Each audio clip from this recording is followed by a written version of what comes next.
everyone. I hope you are all doing well by God's grace. Today I am going to prepare another authentic recipe of my mom's, Maa Dora's recipe. When we talk about Maa Dora's recipe, it's a whole lot.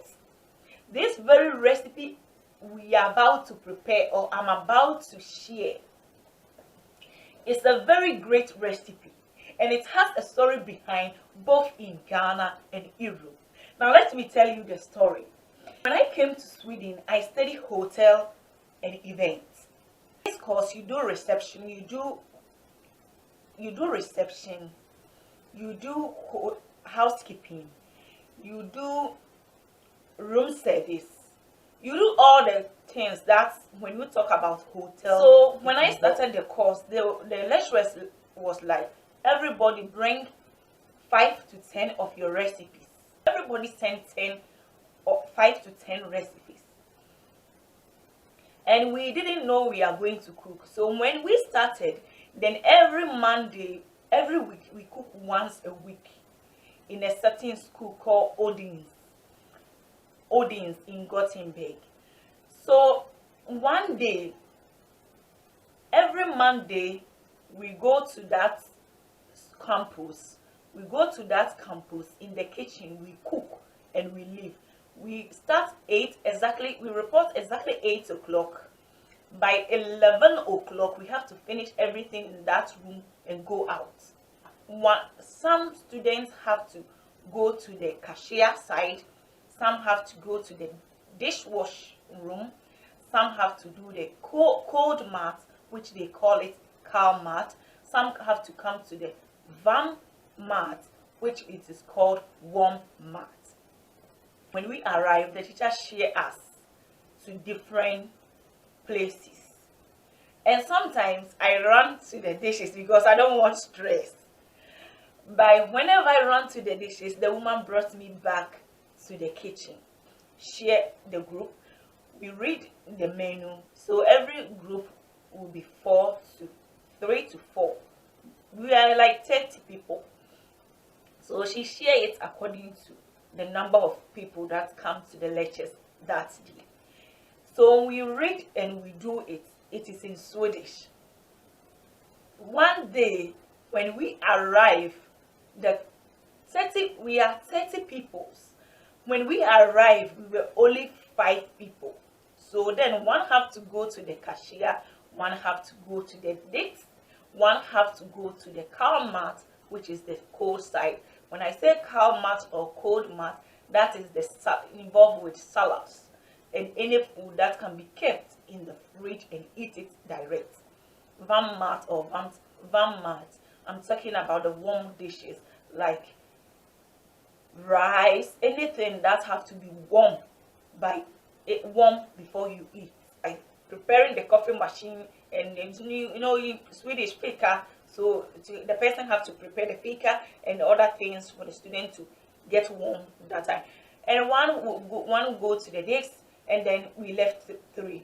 And the 3, one have to do the karma. So the teacher said, and he said, this time it has left you and Mohammed, and both of you are going to prepare the warm mat.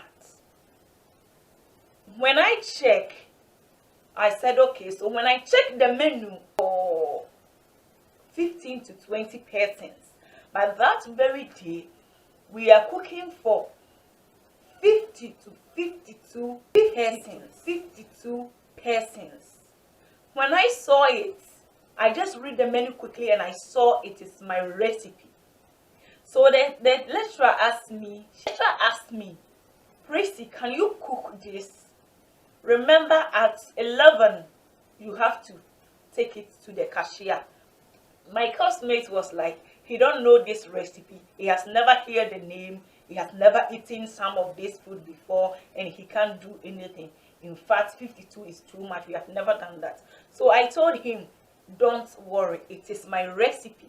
And today I'm going to teach you how to cook this recipe. So I gave him, I know what to pick already. So I gave him the list to him to pick some, and I'll pick some so that we do it fast. So he picked some and I picked some, and we come and I prepare this. We never know after cooking, after they eat, they vote. I never know, nobody told us that after every time you cook, they vote. Well, as the lecturer brought everybody's recipe once a week, you will not know it if it is your turn, right? You will not know if it is your turn. So when it was my turn that day, even that day I nearly did not go to lectures, but I went. Exactly 10:58, the food is ready. We take it to the restaurant. It's been on Tuesday morning when I got a message. When I read the message, it's saying, "Congratulations, Prissy, for the cooking yesterday. You won." Ah, I asked myself, won? Was it a competition? Was it a competition? This is not competition. I didn't reply. So when I went to lectures the next Wednesday, because Tuesday is our off day, when I went to the lectures the next Wednesday, then the supervisor came in and asked, "Who are those who cook the food yesterday, or who prepare the food yesterday? Who are those people who was in the vam check yesterday?" Immediately, the boy pointed his hands on me and said, "Prissy." So I said, "Yes, it was me." The supervisor said, "You won. We voted and you get a lot of votes. They said the food is tasty." I said, "Wow. Thank you, Jesus, for this."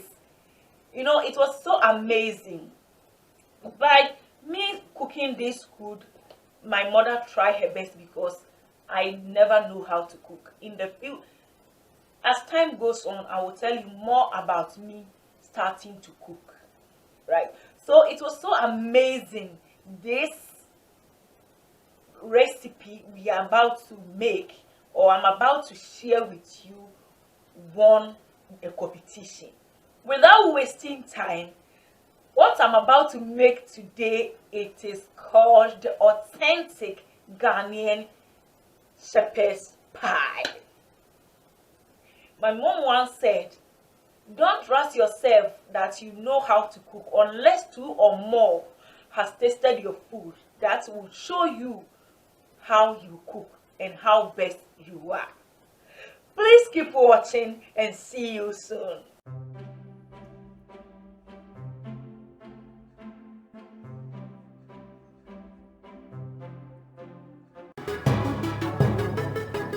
These are the ingredients you will need to make this shepherd pie or cottage pie. Use any vegetables of your choice. For the cheese, I'm using all-purpose cheese. You can use any cheese of your choice. The meat, I'm using a ham.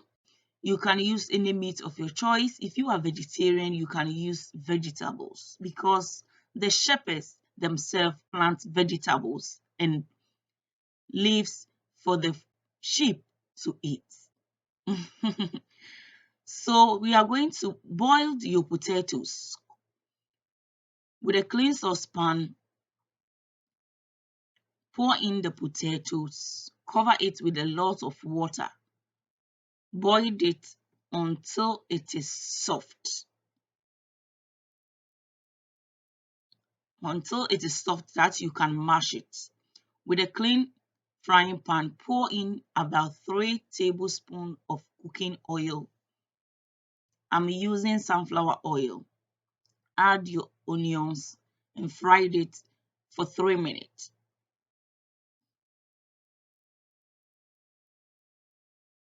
It's on a medium-high heat. Add the marinated meat and stir. Let it cook until the meat is firm and tender and you know it is cooked.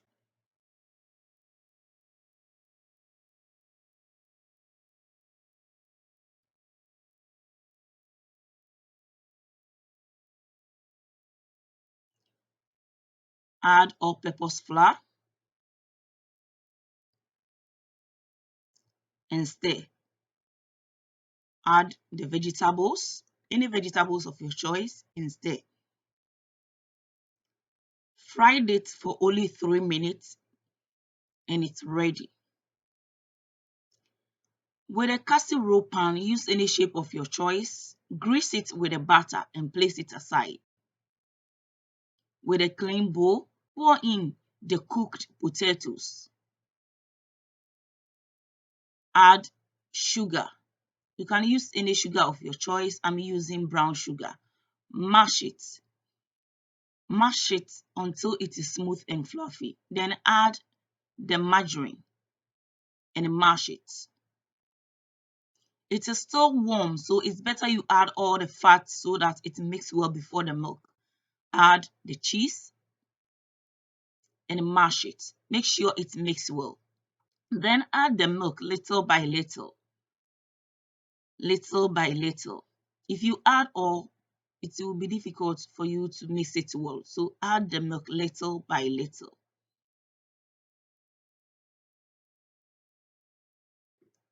When you are done, mix it well. Add the dill. You can use mint instead of the dill. Mix it well, and this is how it looks like. Sorry for the mess on the working board. With a casserole pan, place in the mixed vegetables and the meat and spread the potatoes on top. Use the spatula and then the fork to cover the top wall and make a design. So this design is like a kente, Ghana kente design. Bake it in the oven for 25 minutes or until it is golden brown. The top is golden brown. This is so delicious and yummy. Let it cool down a little and serve with your family. Enjoy!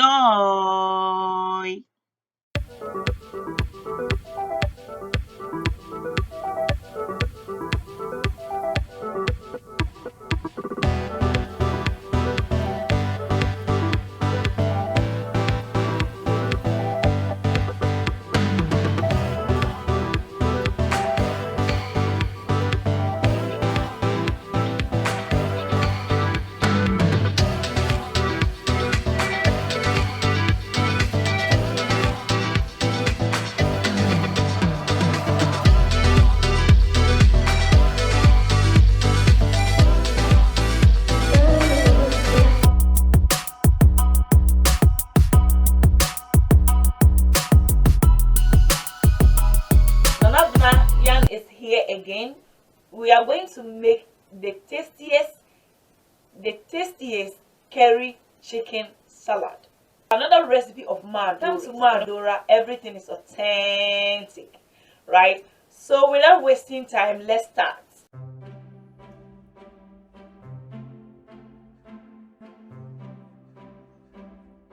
These are the ingredients we are going to use to make the chicken curry salad. For the cabbage, I will show you in the future how I got or how I make that cabbage. Use any spices of your choice. And remember, the salt and pepper is always according to your taste. With a clean bowl, add all the ingredients together.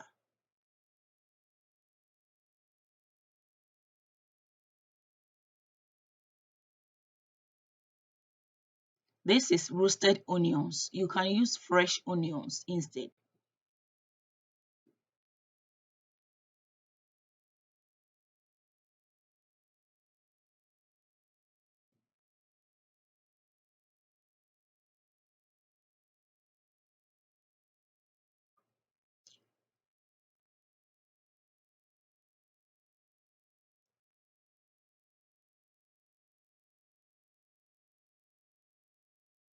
Mix it well. Mix it very well and let it stay about 30 minutes before you use so that you will get the color of the curry powder. Garnish it with dry fruit of your choice. I'm using raisins. And the brunch is ready. We are going to have our brunch. You can use this salad to eat rice, boiled potatoes, curry, bread, etc. Enjoy!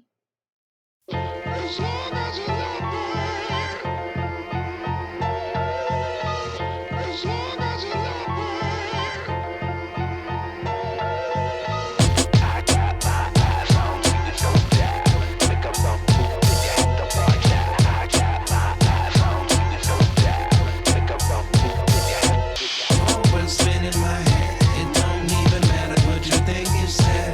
'Cause I got my eyes on you, watch out. Make the wrong move and you lose, no doubt. 'Cause it's scary. Yeah.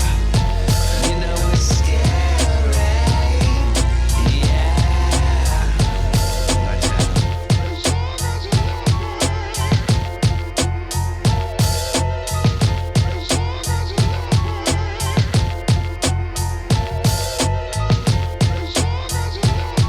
So today is another day of Maa Dora's recipe, and this time we are going to prepare Scottish egg. So this is authentic Ghanaian Scottish eggs. If you want to see how I am going to prepare these Ghanaian Scottish eggs, please keep watching and see you soon.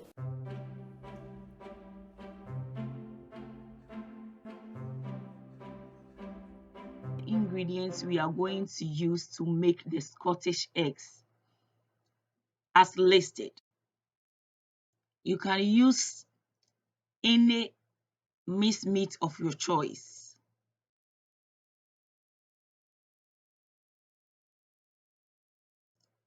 If you don't have the breadcrumbs, you can use flour only.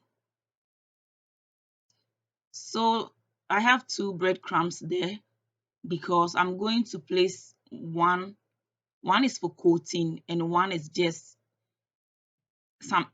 one I'm going to just place the balls on it after so that they don't stick to the plate. So mash the minced meat well. I'm using ham. You can use any meat of your choice. Make them round like a ball. Then open them. Make it flat. Place in the cooked egg.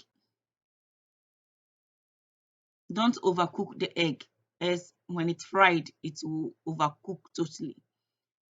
And then wrap it around with the meat. Wrap it well or make it well. Let the ball look nicer so that when you fry, it will be nice and delicious.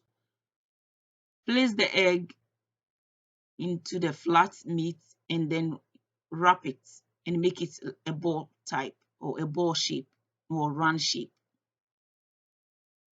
Repeat the same thing over and over until all the meat is finished or you are done with it. Change your gloves. This is it. The next step, this is the beaten eggs. Use one of your hand to dip in the balls you make and then place it on the flour. It's all-purpose flour. And then cover it with the all-purpose flour with a different hand.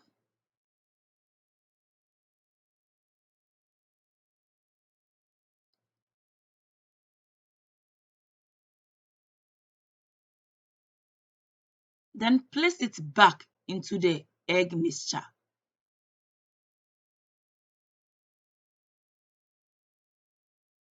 And then place it on top of the breadcrumbs. Now, use the breadcrumbs to cover the ball or the meat and the egg you make. It looks so nice. And place it on top of another plate with a little spring of the breadcrumbs so that the bottom don't stick into the plate. Repeat the same steps. Place it into the egg mixture, cover it with the eggs, and place it on the all-purpose flour and cover it with the flour. Cover it well with the flour. It prevents it from cracking. Then place it back into the egg mixture and then place it on the breadcrumbs again and wrap it or cover it with the breadcrumbs and place it on a different plate that has the breadcrumb spring on it so that the bottom will not stick to the plate. Repeat the same thing until you are done. So this is how it looks like. Now remove your gloves. The oil is already heated on the stove. Place in your Scottish egg, fried it one after the other. It is nice if you fried it one by one. You get the exact shape you are looking for. Make sure it does not bend. You can see the little part of mine is bent, but it's okay.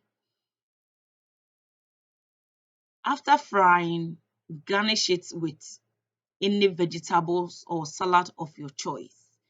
Serve this with salad, potatoes, rice, or eat it like that. Enjoy this with your family and friends and loved ones. I love you all.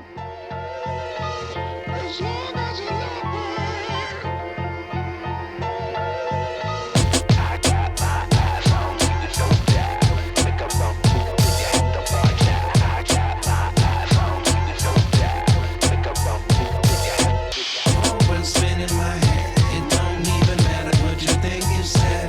'Cause I got my eyes on you, watch out. Make the wrong move and you lose, no doubt.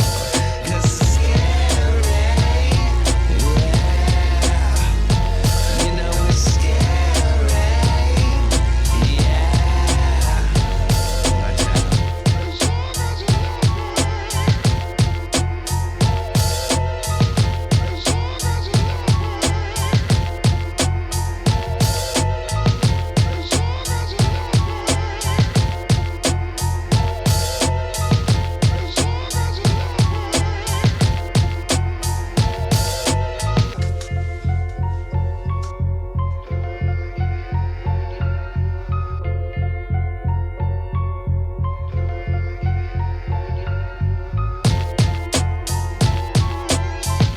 Today is another recipe of Maa Doris. Today we are going to make a pancake cake.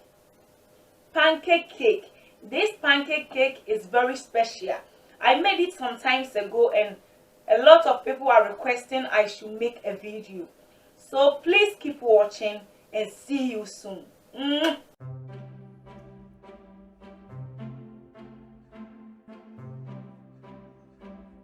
These are the ingredients you will need to make these pancake cakes as listed. For the flavor, you can use any flavor of your choice. I'm using nutmeg. Salt and sugar is always according to your taste.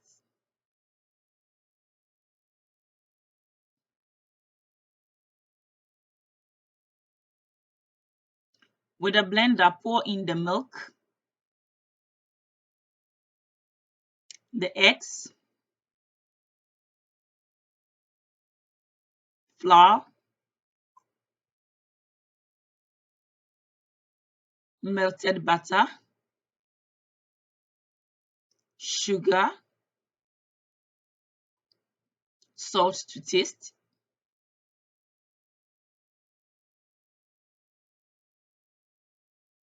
nutmeg,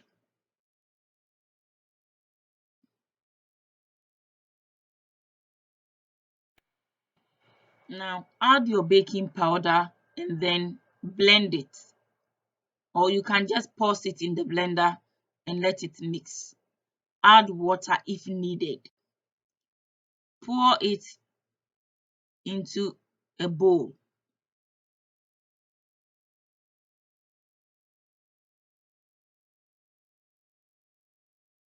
Cover it and let it stand or stay for about 20 minutes so that the baking powder will react. It will help it to rise. With our clean frying pan on a stove on a medium-high heat, brush it in with a little butter or oil. Pour in about 1 deciliter of the mixture. Let it fry. It will be ready when you see the top bubbling little. Can you see that? Yes.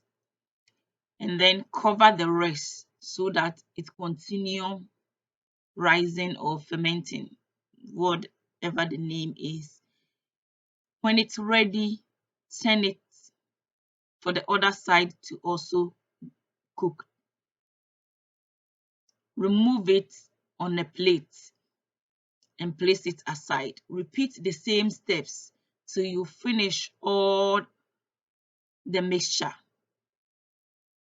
Turn it and let it also cook or fried.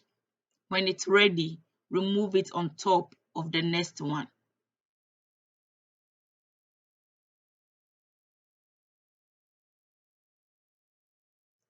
So after frying, we are about to do the cake. And these are the ingredients you will need for the cake.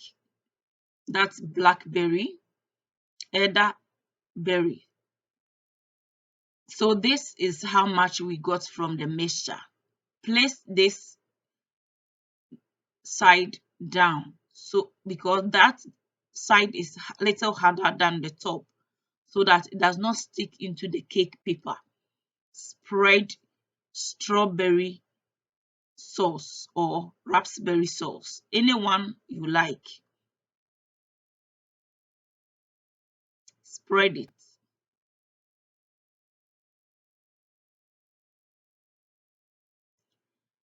For the pancake to absorb, you have to let it lie on the softer side. Then add another or different fruit sauce. This is apple sauce.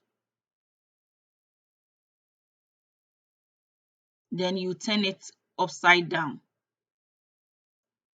You spread the berry sauce on it. It is still little warm. It's warm. Then you place the rough surface on top of the sauce. It will help it to absorb. Then you add the apple. So you will repeat the same steps until you get to the last level. On this level, I decided to use whipped cream. It will start melting because the pancake is still warm. So be fast. Spread on the strawberry sauce on top of the pancake.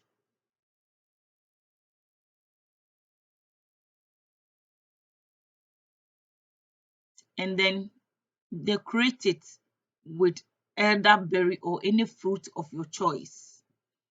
I have the elderberry in my garden, so every year I have little of it. Then our pancake cake is ready. Cover the rest of the whipped cream and place it aside in case you need more when you are eating. This is so yummy and delicious. Enjoy for breakfast, brunch, etc.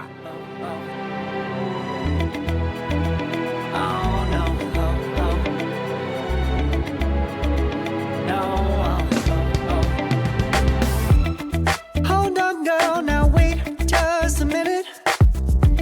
I've got something to say, you should hear it. Oh, I'm happy to make time for your feelings, but you have to admit I already do.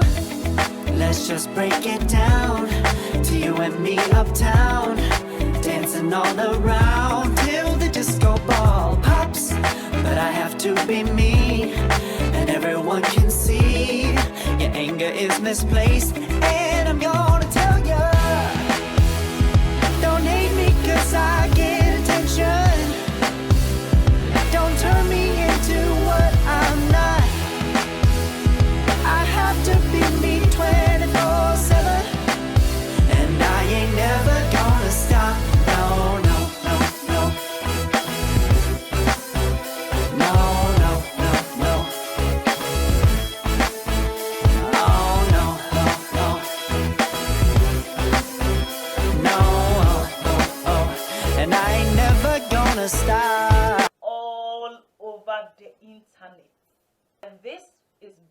special from my mother.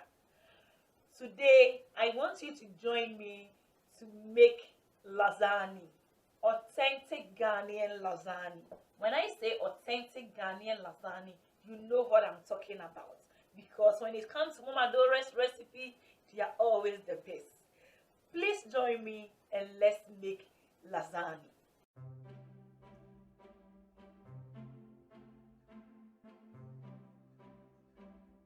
Ingredients you will need to make this lasagna.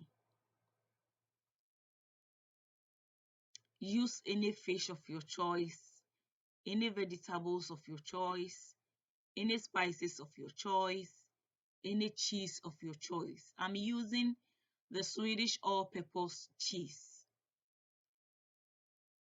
Use any spices of your choice and salt and pepper to taste. With the hot water, pour in the pasta. Use any pasta of your choice. Stir it and let it boil. It will boil according to the instruction on the package, but I'm not going to cook it softer because I'm going to use it for the lasagna. It will also cook when it is in the oven, when all the ingredient has mixed together. So I'm going to have cooked the pasta. With a clean frying pan on a medium high heat, pour in the oil and add the onions. Stir it and fry it for 1 minute. Add the salmon and stir it. Stir it or cook it until the salmon is ready. When the pasta is ready, strain the water away. Make sure you don't hurt yourself.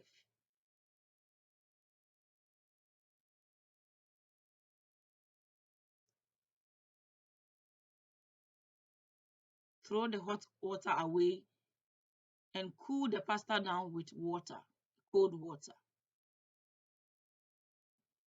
Mash the salmon and add the vegetables. It is frozen vegetable. Stir it and cook it for 3 minutes. Add garlic paste, spices,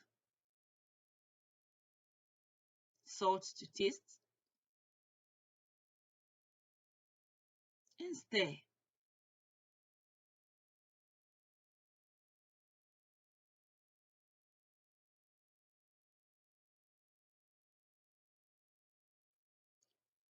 Let it cook for 5 minutes.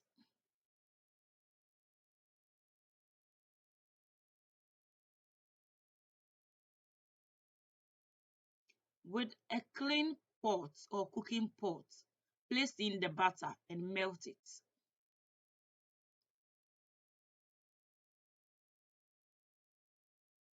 Add the flour and stir it. Add some of the cheese and let it melt.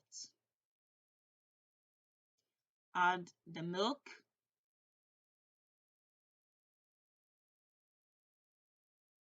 salt to taste, and stir it. When it's ready, the mixture will be thick like this. That means it is ready for the lasagna. With a large casserole roll baking pan, you can use any of your choice. Spread in some of the white sauce.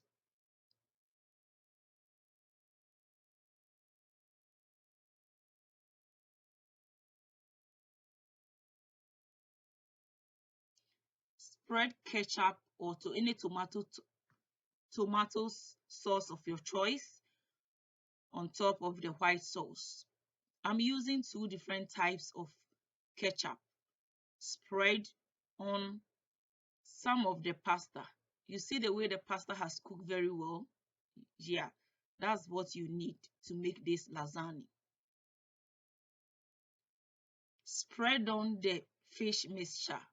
You can use meat as well or only vegetables. Spread it with a fork.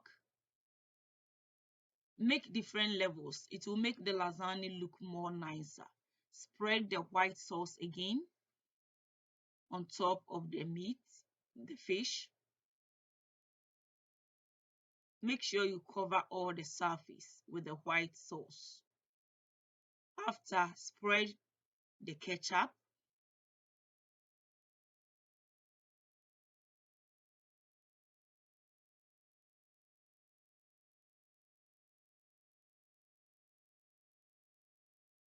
Spread again some of the pasta or the rest of the pasta if you don't have a big pan.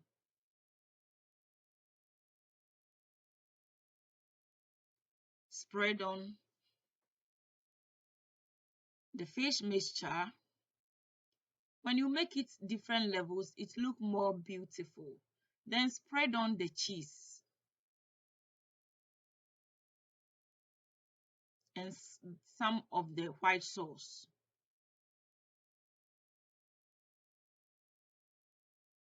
On top of the cheese.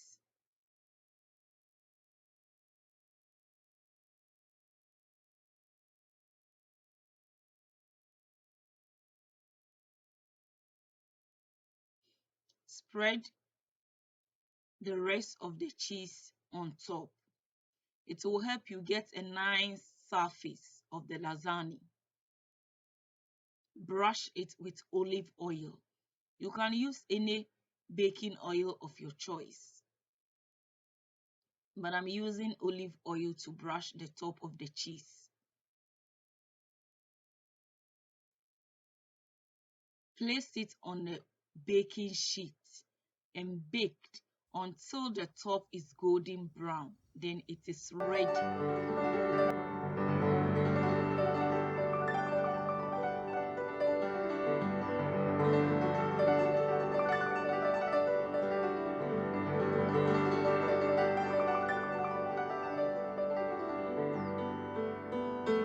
Today we are going to make yam balls. This is my mother's recipe. And when it comes to my mother's recipe, everything is authentic. Everything is authentic, right?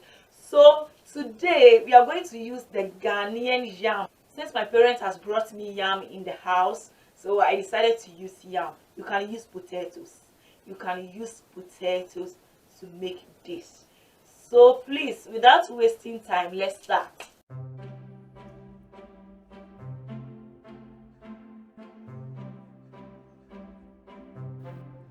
These are the ingredients you will need to make this egg yam balls or yam balls as listed. You can use more than 2 eggs to make it.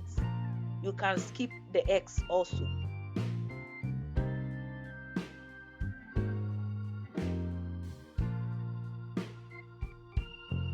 These are some tools and equipment we are going to use to make the yam balls.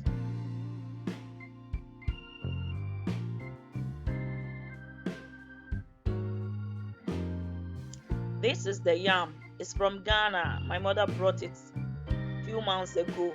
I even forgot I have yam. This is how it looks now. So I'm going to peel all this yam and save some in the freezer. And we are going to use the head of the yam.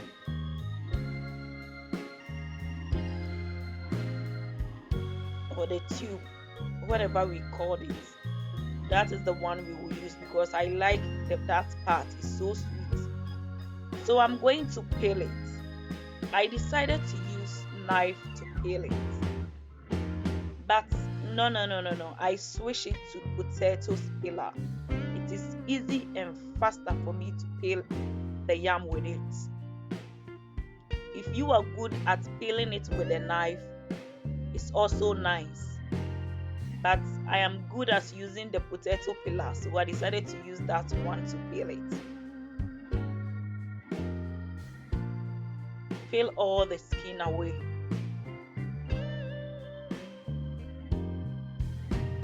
slice it according to your desired shape.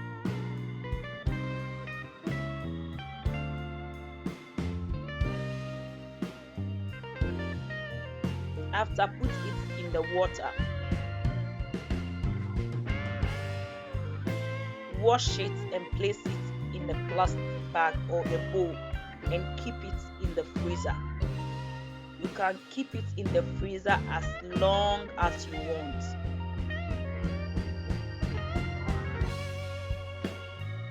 So after I give a note, so I'm going to repeat the same steps until I finish all of it, and then cook the one I want to cook the next morning or the next day.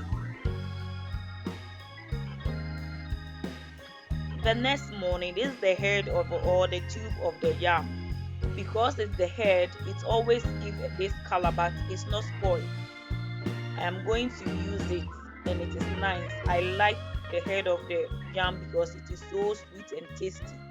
So boil it for about 25 to 30 minutes. Add salt to taste, or until it is soft that you can mash it well.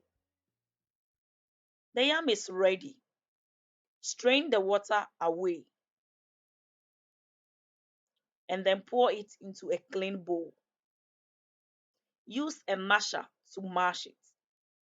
For the masher, you can use the Ghanaian traditional masher, the wooden one called tapuli. Tapuli is the best.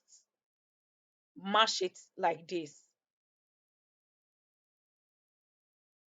Now pour in the nutmeg, the oregano and black pepper. This is the nutmeg, and then the egg yolk.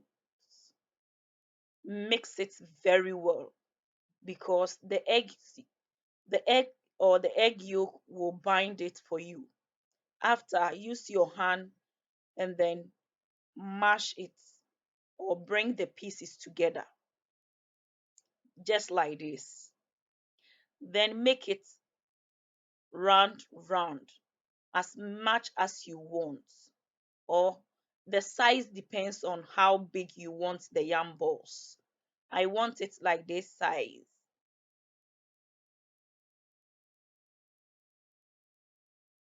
Fold it and then make it round like a ball type. You have to mold it well so that it does not open when you fried it. I repeat the same steps.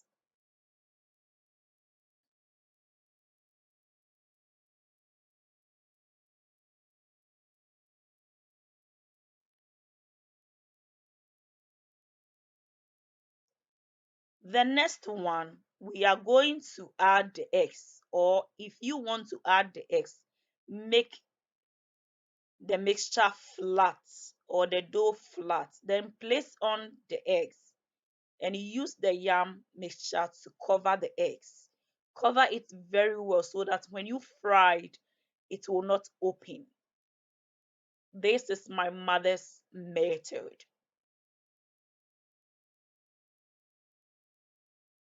Repeat the same thing. Wrap it with the yam. Wrap it very well with the dough and then roll it on the flour. This is a bowl. Pour in the eggs. The eggs we are going to use to coat to coat the balls, the yam balls. Then place the yam balls in the egg wicks or the wicks egg. Then place it on the flour and roll it with a different hand so that both hands will not wet. Now place it back into the egg mixture and roll it again. The next one, place it on the breadcrumbs and cover it with the breadcrumbs.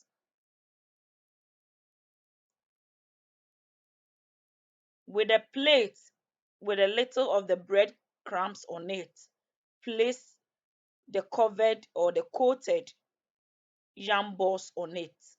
This helps the yam balls not to stick on the plate. Repeat the same steps. Place it in the egg mixture. Put it on the flour plate, the all-purpose flour. Roll it. Make sure you cover it well with the flour.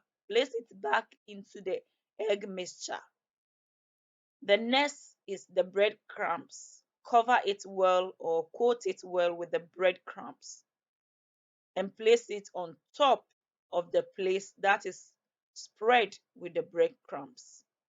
Repeat the same steps.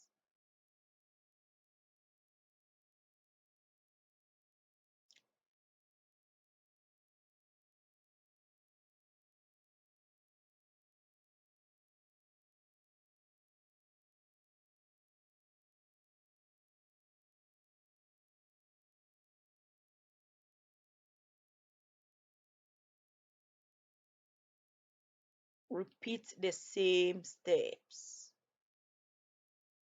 After, use a spatula or any frying spoon to place them in the oil. Be careful the oil does not split on you. The oil have to be hot as 100 degrees Celsius. Sorry for the mess around the table and then around the stove because it's the cramps I'm doing and this is rare cooking. When it's ready, remove it from the hot oil. When it's ready, it is golden brown, just like this. Place it inside a sieve or a colander so that the oil will drip into the pan under. Repeat the same steps until you finish all of them. This is the yam balls. Now we are about to fry the X one. Fry it one by one because it is bigger than the others. When it's ready, remove it. Now all the eggs is ready. The yam eggs or the yam balls, they are ready. So this is for picture. I place on lettuce and then place on the yam balls and take pictures. Enjoy this with family, friends, and loved ones.